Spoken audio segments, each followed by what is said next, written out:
আপনাদের এই গ্রামে এসেছিল আমাদের প্রিয় ভাই মুফতি আমির হামজা, চেনেন না? তামাম বাংলাদেশের বর্তমানে জনপ্রিয় মুখ। তিনি এমপিতে দাঁড়াইছে, গণজোয়ার সৃষ্টি হয়েছে। কোরআনের পাকে আল্লামা সাঈদী সংসদে গিয়ে কথা বলেছিল। আমরা বিশ্বাস করি আল্লামা সাঈদীর উত্তরসূরি হিসেবে আমির হামজা সংসদে কোরআনের কথা বলবে ইনশাআল্লাহ। বলেন। তবে আলেম ওলামা এমপি হতে চাইলে ষড়যন্ত্র আছে না নাই? মোবাইল ফোনে আমির হামজাকে হুমকি দেওয়া হচ্ছে, যে কোনো সময় তোমাকে হত্যা করা হবে, মারা হবে, এইভাবে হুমকি দিচ্ছে। শরীফ ওসমান হাদিকে যারা হুমকি দিয়েছিল, আমির হামজাকে হুমকি দিচ্ছে। পরিষ্কার করে বলে আলেমদের হুমকি দিয়ে কোনো লাভ নেই। আগে বলা হতো মোল্লার দৌড় মসজিদ পর্যন্ত, আল্লামা সাঈদী প্রমাণ করে গেছে মোল্লার দৌড় মসজিদ পর্যন্ত নয়, মোল্লার দৌড় হলো সংসদ ভবন পর্যন্ত। সুতরাং আমির হামজার বিরুদ্ধে ষড়যন্ত্র করে কোনো লাভ নেই। ইসলামপন্থীদের বিজয় হবে মুফতি আমির হামজা সংসদে গিয়ে কোরআনের পক্ষে, আল্লাহর জন্য এই জমিনে দ্বীনের পক্ষে কথা বলবে ইনশাআল্লাহ। আমরা দোয়া করে আমির হামজাকে আল্লাহ তাআলা ইমাম হিসেবে কবুল করুক, আমিন বলেন। আল্লাহ তাআলা তাকে সুস্থ রাখুক, বলেন আমিন।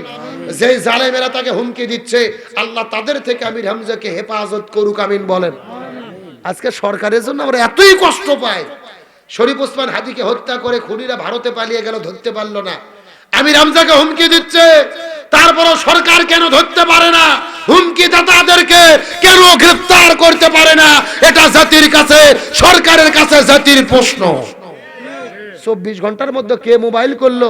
জামাত ইসলামের লোকজন কুতি ঘরের মধ্যে বৈঠক করতেছে জঙ্গি বলে। 16 বছর যেই পুলিশ ধরলো, ওই পুলিশের এখন কোথায় ঘুম পাচ্ছে? কথা কন না গা? আলে বললাম একটু কোরআন হাদিসের অধ্যয়ন করতো, ধরে নিয়ে যে বলতো জঙ্গি। আজকে সরাসরি হুমকি দিচ্ছে, তাদের তোমরা ধরতে পারতেছ না। ব্যাপার কি? অধিকাংশ পুলিশ হলো স্বৈরাচার হাসিনার দোসর।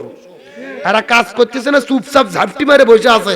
আপা আবারও দেশে আসবে, আসবে আসবে, আপা আবারও আসবে, লাশ হবার পরে। কথা বল না কে? আর যদি বেঁচে থাকতে আসে, ফাঁসির দড়ি রেডি, মিষ্টি দোকানে রেডি। আল্লাহ তাআলা ইসলামপন্থীদের বিজয় দেবে ইনশাআল্লাহ। আমরা 24 পরবর্তী দেশে আর কোনো দলাদলি চাই না ভাই। জামাত করেন, বিএনপি করেন, চরমোনাই হেফাজত করেন, আমরা মিলেমিশে শান্তিতে থাকব। জনগণ যাদের সমর্থন দিতে দেশ চালাবে, আমরা কোনো মারামারি হানাহানি কাটাকাটি করব? কেরে আওয়ামী লীগ আর জাতীয় পার্টি মিলেমিশে 16 বছর দেশটা লুটে পুটে খেলো। আর যেই জামাত বিএনপি একসাথে 16 বছর একই সাসপেন্ডের বিরিয়ানি খেয়ে আন্দোলন করলো, খারাই কি সতীন হলেন যে নিজেরা মারামারি করা লাগবে? এ কথা বল না কা? আমি বাস্তব কথা বলতেছি। যার যেটা মন চায় দল করে, একই সাথে চলবেন, কোন হানাহানি কাটাকাটি করা যাবে? আমরা সুখে শান্তিতে এই দেশে বসবাস করতে চাই ইনশাআল্লাহ। বলেন। হাসনাত আব্দুল্লাহর কথা বলেছিলাম, এমপিতে দাঁড়াইছে, নির্বাচনে গেছে, জনগণ এসে তার হাতে টাকা দিচ্ছে, মহিলার এসে পিঠে বানিয়ে খাওয়াচ্ছে। সুবহানাল্লাহ বলবেন না? আগে দেখতাম এমপিরা টাকা নিয়ে এনে ঘরে চা খান, পান খান, সিগারেট খান, আর এখন জনগণ পিঠে আনে টাকা নিয়ে হাসনাত আব্দুল্লাহকে দিচ্ছে। এটাই হচ্ছে নতুন রাজনৈতিক বন্দোবস্ত। যখন প্রার্থীদের জনগণ ভালোবাসা দিয়ে ক্ষমতায় বসাবে, টাকা দেওয়া লাগবে না, ওরাও আর মেরে খাবে না, টাকা পয়সা খাবে না। হাসনাত আব্দুল্লাহ সময়ের সাহসী বীর, যার পুরোটাই কলিজা। আমরা দোয়া করে এই সমস্ত হাসনাত আব্দুল্লাহর মতো বীরদেরকে আল্লাহ সম্মানিত করুক, আমিন বলেন। দেশের পক্ষে আল্লাহ কাজ করার তৌফিক দিক, বলেন আমিন। তাহলে বলতে চাচ্ছিলাম, কবরে সাপ এসেছে কয়টা? আরো জোরে বলেন। আমার বন্ধুগণ, মুসলমান ভাইরা, গভীর মনোযোগ লক্ষ্য করুন। কোনো দিকে নজর নাই, কোনো দিকে তাকাতাকি নাই। অনেক রাত গভীর হয়ে গেছে, ব্যাখ্যা দেব না, শেষ কথা বলবো।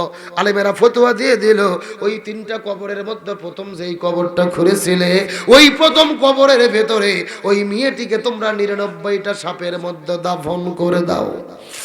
এই কথা বলার পর মানুষের বড় টেনশনের মধ্যে পড়ে গেলেন। ওই কবরের মধ্যে 99টা সাপের মধ্যে কেমনে মেয়েটিকে দাফন করে দেব? কে নামবে কবরের ভেতরে? লাশটা কেমনে কবরের মধ্যে নামাবে? জোর পার হয়ে যায়, লাশটা দাফন হয় না। আসর পার হয়ে যায়, দাফন হয় না।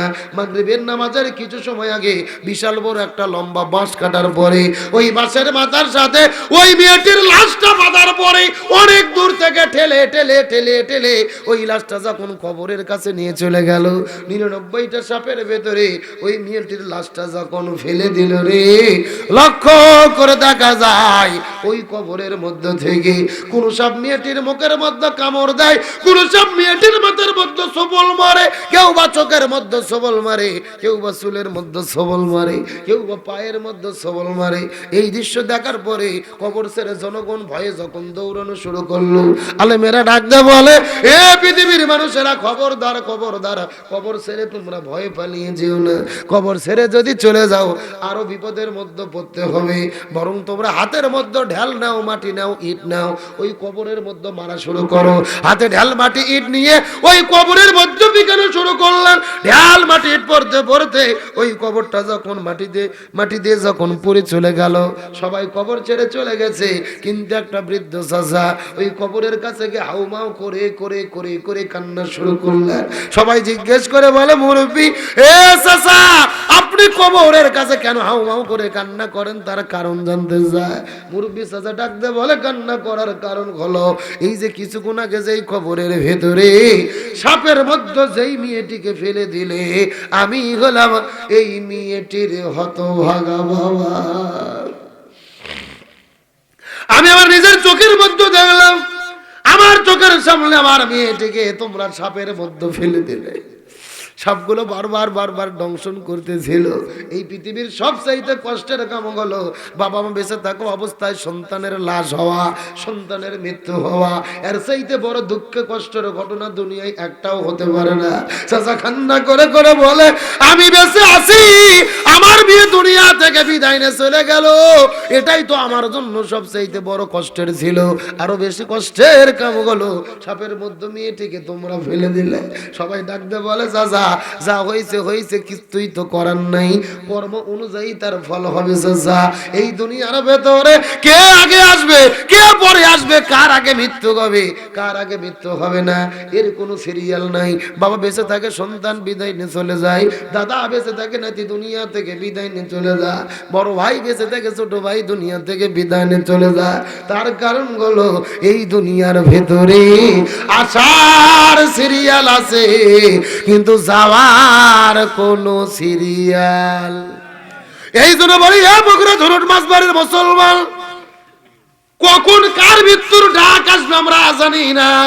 কারো বাবা বিদায় নিয়েছে, কারো মা বিদায় নিয়ে চলে গেছে, কারো বা ছেলে বিদায় নিয়েছে, কারো বা মেয়ে বিদায় নিয়েছে, কারো বা দাদা দাদি দুনিয়া থেকে বিদায় নিয়ে চলে গেছে। আমরাও দুনিয়া থেকে বিদায় নিয়ে চলে যাব।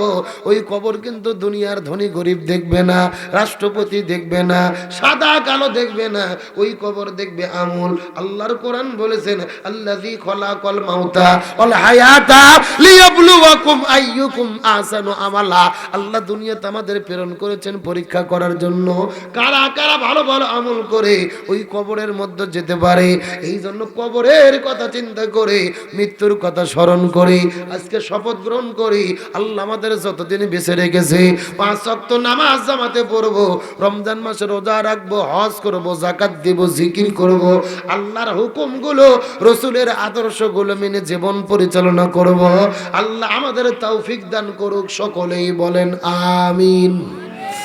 এই পুরুষটা ডাকতে বলে, বৃদ্ধ চাচা, হে মানুষেরা, আমার চোখের সামনে মেয়েটিকে তোমরা সাপের মধ্যে ফেলে দিলে, এই জন্য হাউমাউ করে কান্না করি। হুজুররা ডাকতে বলে, চাচা বলেন তো দেখি, আপনার মেয়ে দুনিয়ার মধ্যে কি এমন পাপ করলো, কি এমন অন্যায় করলো, কি এমন অপরাধ করলো, সেই জন্য কবরের মধ্যে 99টা সাপ আসলো। চাচা ডাকতে বলে, মানুষেরা মিথ্যা কথা বলবো না, আমার মেয়েটি খুবই ভালো ছিল, 5 ওয়াক্ত নামাজ পড়তো, রমজান মাসে রোজা রাখতো, হজ করতো, যাকাত দিত, জিকির করতো, তাসবিহ করতো। কিন্তু আমার মেয়ের একটা অবস্থা বার খারাপ ছিল, একটা লক্ষণ ভালো ছিল না। আমার মেয়েটি বাড়ি থেকে বের হয়ে মাথার চুলগুলো বের করে, আজরা পাজরা বের করে বেপরদা অবস্থায় দুনিয়ার মধ্যে ঘোরাফেরা করতো। স্কুল কলেজ ভার্সিটিতে যাইতো, পর্দার বিধান মানতো না, বাজারে যাইতো, মার্কেটে যাইতো, পর্দা করতো না।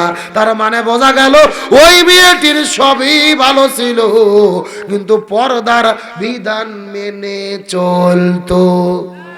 শুধুমাত্র পর্দা না করার কারণে ওই মহিলার কবরে যদি এত আযাব এবং গজব হয়, আপনাদের বগুড়া ধুনট মাছবাড়ি এলাকাতে যেই মহিলারা সব ইবাদত করবে কিন্তু পর্দার বিধান মানবে না, এদের কবরের মধ্যে আযাব এবং গজব হওয়ার সম্ভাবনা আছে না নাই?